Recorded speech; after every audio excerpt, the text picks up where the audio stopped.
We gather here today, on this crisp November morning, with the grand familiar dome of the United States Capitol standing silent witness behind us.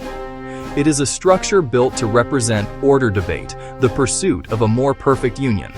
Yet it has also overseen declarations of war and the deployment of armies across the globe. It is in this place of profound tension between power and peace that we must begin our talk.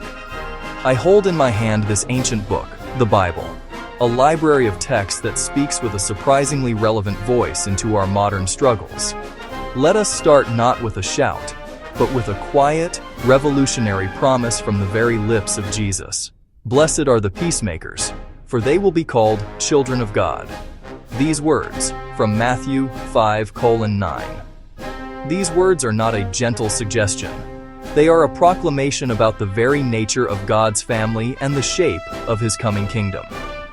This single verse immediately throws us into the heart of a deep and often troubling paradox. How can a book that so clearly elevates the peacemaker to the status of God's own child also contain passages that seem to command, or at the very least, describe warfare in graphic detail? This is not a contradiction to be smoothed over or ignored, but a tension we must inhabit and explore. The Bible does not offer us a simple, one-size-fits-all answer to the complex questions of violence and conflict. Instead, it presents a sprawling, multi-generational story of God's interaction with a broken, beautiful, and often violent world, a world much like our own. It's a story that confronts wickedness head-on, while simultaneously pointing toward a future where peace reigns supreme. As I move among you now, I see in your faces the same questions that have troubled believers for centuries. We are surrounded by news of conflict, by political rhetoric that divides, and by the ever-present threat of violence. It is all too easy to feel that peace is a distant, utopian dream. Yet, the Bible insists that it is the very vocation of those who follow God.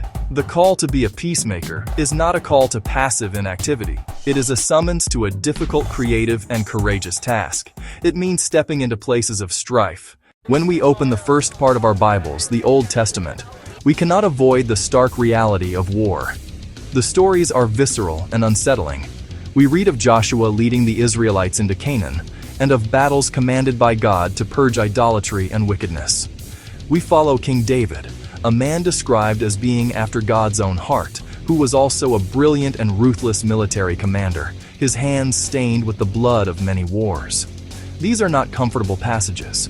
They depict a world where national survival was precarious and where divine justice was sometimes executed through the sword.